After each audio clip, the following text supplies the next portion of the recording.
Greetings everyone! Once again, welcome to my channel Monica Singh Tutorials in which we are learning everyday English. Everyday English में आज हम सीखेंगे 10 more phrasal verbs that are very important from the point of view of SSC CGL exam. Not only for the SSC CGL but also the bank PO and other competitive examination. Because हर एक जो competitive exam है उसमें ये जो phrasal verbs है ये जरूर आती है. So let's start today's lesson. आज का lesson start करते हैं. The first phrasal verb is clam up. Clam up means to refuse to talk about something. किसी चीज के बारे में बात करने से मना कर देना. For example, if I say that she was so frightened after the accident that when I asked what happened, she clammed up. यानी कि जब मैंने उससे पूछा, मतलब इतना डरी हुई थी एक्सीडेंट के बाद, जब मैंने उससे पूछा कि क्या हुआ, तो she was clammed up. She clammed up means she totally refused to talk about the accident. Right? The second phrasal verb is cross out. Cross out means to mark as wrong something. For example, if I say that all the questions attempted by the students were wrong, so I crossed them out. तो क्योंकि जितने भी questions थे student ने वो सारे wrong किए थे, इसलिए मैंने उनको क्रॉस आउट कर दिया, यानी कि उनको गलत कर दिया. Fine. The third phrasal verb is cut back. Cut back means to reduce the use of something. किसी चीज को जो हम यूज कर रहे हैं उसको थोड़ा सा कम कर देना. Right. For example, now it is you are drinking a lot of coffee, you should cut back on.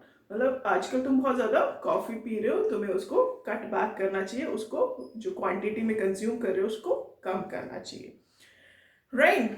The fourth phrasal verb is drag on.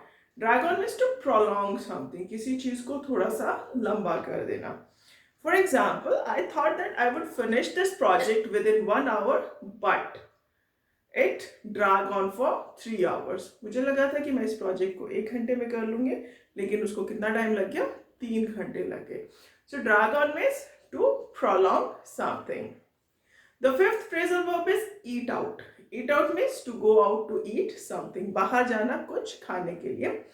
For example, if I say that today I'm very tired, so let's go to eat out. चलो हम बाहर चलते हैं खाने के लिए. The sixth phrasal verb is do over. Do over means to repeat something. किसी चीज को repeat करना बार बार, मतलब उस चीज को दोबारा से करना. For example, I forgot to save my file in the computer. I have to do it over. मतलब मैं जो अपनी फाइल थी उसको सेव करना भूल गई कंप्यूटर में, अब मुझे वो फाइल जो है दोबारा से बनानी पड़ेगी. I have to do it over. Do it over means to do something repeatedly. उसको दोबारा से करना. Finally, for example, sometimes teachers हमें कह देते हैं ना कि ये तो तुमने गंदी गंदी हैंडराइटिंग में किया है. You have to do it over. Do it over means you have to repeat it again. फिर से इसको करके आना है. Right? The seventh phrasal verb is drop off. Drop off means to deliver something. For example, जैसे postman है वो क्या करके जाता है, हमारे यहाँ पर letters को drop off करके जाता है. तो I can say like this, the postman drop off the letters. जो postman था उसने क्या किया, जितने भी letters थे उसको drop off कर दिया, deliver कर दिया. Right? The next one is drop in. Drop in होता है किसी के घर में informally visit करना. यानी कि for example if I say that if you are coming to my city next month, please try to drop in. Please try to drop in means please try to come at my house. So drop in means to visit informally. Right. The next phrasal verb is that is drop out. Drop out मतलब जैसे कि हम school से drop out कर देते हैं, किसी चीज को अनअटेंडिंग कर देना, unattending something. For example, after 10th he drop out the school.